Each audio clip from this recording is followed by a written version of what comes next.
Assalamualaikum warahmatullahi wabarakatuh. Selamat pagi anak-anakku sekalian. Bagaimana kabar kalian hari ini? Semoga kita semua senantiasa diberikan rasa syukur atas kesehatan, keceriaan, dan semangat dari diri kita dalam segala hal. Pembelajaran hari ini kita membahas soal berpikir komputasi pada pertemuan minggu kemarin. Masih ada 28 anak yang belum mengerjakan.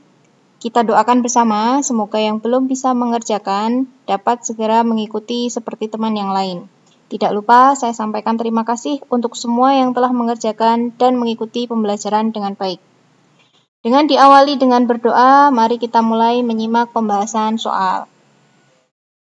Kemarin soal nomor 1, dalam menghadapi perubahan di era digital, maka sumber daya manusia harus memiliki keterampilan-keterampilan yang dibutuhkan saat ini, agar dapat beradaptasi dengan perubahan teknologi informasi dan komunikasi. Skill yang harus dimiliki sesuai dengan World Economic Forum, kecuali adalah yang A. Selanjutnya nomor 2. Berikut ini merupakan faktor yang harus dimiliki agar seseorang dapat berpikir sistem, kecuali jawabannya yang D. Nomor 3.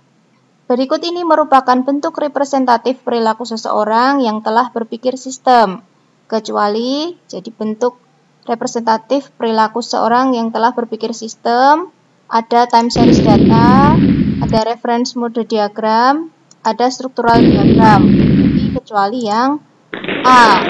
Link. Yang keempat, kemampuan seseorang dalam menyelesaikan masalah yang kompleks disebut dengan tentu saja jawabannya computational thinking. Nomor 5. Tahapan seseorang yang memiliki kemampuan berpikir komputasi adalah dengan mengembangkan solusi langkah demi langkah terhadap permasalahan yang dihadapi atau peraturan yang harus diikuti untuk memecahkan masalah. Tahap ini disebut juga dengan, di sini kuncinya adalah langkah demi langkah. Berarti jawabannya adalah yang A, algoritma. Nomor 6. Tahun 2020 merupakan tahun era digital keempat, yang disebut juga dengan revolusi industri 4.0. Nomor 7, perhatikan gambar, diibaratkan sebuah pizza yang satu utuh, kemudian dibagi menjadi beberapa bagian lebih kecil. Proses memecahkan data atau masalah kompleks menjadi submasalah yang lebih kecil dan mudah dikelola, termasuk salah satu tahap berpikir komputasi yang disebut dengan, jawabannya adalah yang D, decomposition. Nomor 8. Berikut yang bukan merupakan karakteristik dari computational thinking yaitu, jawabannya yang A, mampu mengidentifikasi masalah.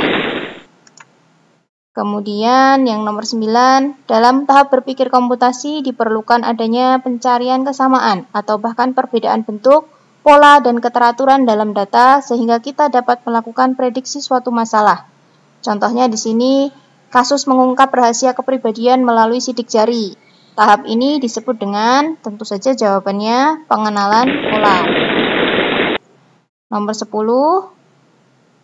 Kemampuan memusatkan perhatian pada informasi yang penting saja dengan mengabaikan yang tidak relevan, seperti pada ilustrasi gambar es krim lengkap dengan toppingnya. Jika es krim tersebut diibaratkan sebagai masalah, maka seseorang yang ingin menyelesaikan masalah tersebut hendaknya melihat informasi yang penting saja. Fokus bahwa yang terlihat adalah sebuah es krim, bukan topping warna-warninya.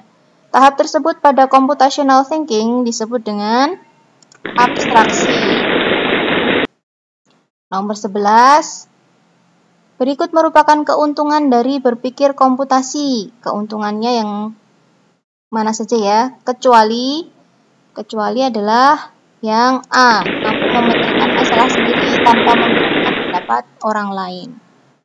Nomor 12, kita beralih ke soal berpikir komputasi. Di sini ada Taro menemukan 5 jenis ramuan ajaib. Efeknya adalah sebagai berikut. Ramuan pertama membuat telinga bertambah panjang, yang A. Ramuan lainnya membuat gigi bertambah panjang, salah satu di antaranya ya. Kemudian ramuan lainnya membuat kumis menjadi keriting. Ramuan lainnya membuat hidung menjadi putih. Dan ramuan terakhir membuat mata menjadi putih. Jadi A dan F sudah tentu. A membuat telinga bertambah panjang dan F tadi membuat mata menjadi putih. Menaruh setiap macam ramuan ajaib tersebut dalam sebuah gelas, dan ada sebuah gelas yang berisi air. Keenam gelas tersebut diberi label A sampai dengan F. Malangnya, ia lupa mencatat gelas mana yang mengandung ramuan ajaib. Maka ia mengadakan percobaan sebagai berikut. Percobaan 1, jika ia mengambil ramuan pada gelas A, B, C, maka efeknya adalah gambar nomor 1. Di mana gambar nomor 1, gigi bertambah panjang, hidung berubah menjadi putih, dan telinga menjadi panjang. Percobaan kedua, jika ia mengambil ramuan pada gelas A, D, dan E, maka efeknya adalah gambar nomor 2. Gambar nomor 2, mata menjadi putih, telinga menjadi panjang. Ada 2 perubahan. Yang ketiga, jika ia mengambil ramuan pada gelas C, D, dan F, maka efeknya adalah gambar nomor 3. F tadi yang membuat kumis menjadi keriting. Kemudian antara C atau D adalah yang membuat hidung menjadi putih. Di antara ke-6 gelas di atas, gelas manakah yang berisi air? Kalau saya jawabnya gelas D. Nah, di sini ada pembahasannya. Percobaan 1 ini menyebabkan 3 perubahan. Jadi A, B, C itu menyebabkan perubahan masing-masing. Oleh karena itu, tidak ada air murni pada percobaan 1. Dan ada 1 gelas pada percobaan 2 dan 3 yang berisi air. Gelas yang sama pada percobaan 2 dan 3 adalah gelas yang D. Maka dengan demikian, gelas D adalah air murni. Lanjut nomor 13. Reina sedang bermain suatu permainan komputer. Secara rahasia, komputer memilih warna-warna untuk 5 kuntum bunga. Warna pilihan hanya yang tersedia, biru, oranye, dan pink. Pilihan warna-warna itu tidak berubah selama satu permainan. Reina harus menebak warna-warna itu, lalu komputer akan memberikan jawaban, yaitu kuntum-kuntum yang warnanya berhasil ditebak, segera ditampilkan mengembang, dan yang belum berhasil ditebak tetap ditampilkan sebagai kuntum seperti terlihat pada gambar berikut. Kuncinya di sini adalah hanya ada 3 warna, biru, oranye, dan pink. Nah, kita amati tebakan Reina yang pertama adalah blue dan oranye yang benar ya. Berarti kita amati tebakan yang kedua. Di sini oranye salah, di sini pink. Di sini pink salah, oranye salah. Karena tadi ada 3 pilihannya, pink, oranye, dan biru, berarti gambar yang kedua otomatis jawabannya adalah biru. Kemudian yang selanjutnya di sini sudah oranye, blue, salah, berarti jawabannya adalah yang pink. Berarti jawaban yang benar adalah biru dan pink. Setelah mengamati hasil pertama dan kedua, maka warna-warna apakah yang komputer pilih untuk kuntum yang belum berkembang? Tadi adalah biru dan pink.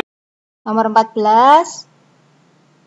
Benny harus mengisi 9 kotak pada bidang dengan 3 macam stiker. Setiap stiker berisi 1 gambar. Syaratnya, pada setiap baris maupun kolom tidak boleh ada stiker yang sama. Kita amati saja di sini baris dan kolom tidak boleh ada stiker yang sama, maka jawabannya adalah yang C. Susunan stiker mana yang benar? Jadi susunan stiker yang C. Terakhir nomor 15. Sarah ingin membeli sepatu dan ayahnya memberi batasan bahwa harganya tak boleh lebih dari Rp100.000. Sarah menyukai sepatu bot berwarna hitam. Jadi kita harus mencari sepatu berwarna hitam dan di bawah Rp100.000. Kita amati gambarnya. Maka jawabannya adalah jawabannya harusnya yang A. Terima kasih, tetap semangat belajar, jaga iman, jaga imun, berdoa, dan patuhi protokol kesehatan. Semoga pembelajaran kita hari ini bermanfaat. Wassalamualaikum warahmatullahi wabarakatuh.